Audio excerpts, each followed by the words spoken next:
Hello bachcho. Let's read this question. The question says, what was Horace suffering from? Option A, dengue. Option B, cholera. Option C, hay fever. And option D, jaundice. And this question is very easy क्योंकि आपको किसी और disease का नाम इस chapter में दिया ही नहीं हुआ है ना. सो आपका आंसर बहुत ही क्लियरली सी है, हे फीवर. आपको याद होगा हमने इस चैप्टर में ये चीज समझी है कि हॉरेस डेनबी को हे फीवर था. हे फीवर क्या होता है? देखिए, एक ऐसा एलर्जिक डिसऑर्डर होता है जिसमें कुछ लोगों को पोलन से, कुछ लोगों को डस्ट से एलर्जी होती है, और जैसे ही वो उसको स्मेल करते हैं, वो जैसे ही उनके नोज या थ्रोट के थ्रू कैसे भी बॉडी के अंदर जाता है, सो दे स्टार्ट स्नीजिंग. उनको दिक्कत होने लगती है, उनको छींके आने लगती हैं. ठीक है. सिमिलरली हॉरेस को भी हे फीवर था और he was allergic to flowers. Dust से नहीं, he was allergic to flowers. ठीक है.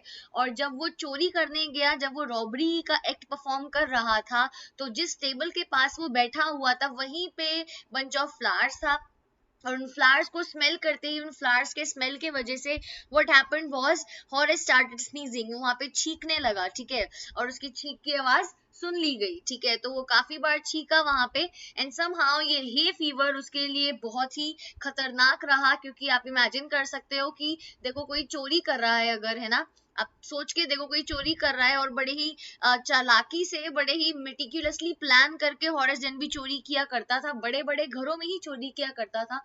Although he was a successful businessman, उसके बावजूद भी उसको चोरी करनी पड़ती थी. किस चीज के लिए? अपने शौक पूरे करने के लिए. किस चीज का शौक? उसका एक शौक था रेयर और एक्सपेंसिव बुक्स खरीदने का. ठीक है. और उसको खरीदने के लिए उसको क्या करना पड़ता था? हर साल एक चोरी करनी पड़ती थी, जिससे उसका पूरा साल काम चल जाता था.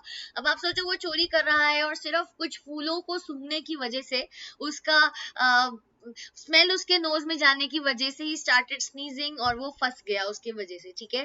सो the answer is C, hay fever. And this question is from chapter a question of trust. ठीक है. और इजी लेवल का क्वेश्चन है ये एल से, क्योंकि अगर आपने सिर्फ रीडिंग भी किया हुआ है तो आपको इसका आंसर पता होगा. बाकी किसी भी डिसीज का जिक्र इस चैप्टर में नहीं किया गया है. ठीक है. So I hope you understood it. All the very best.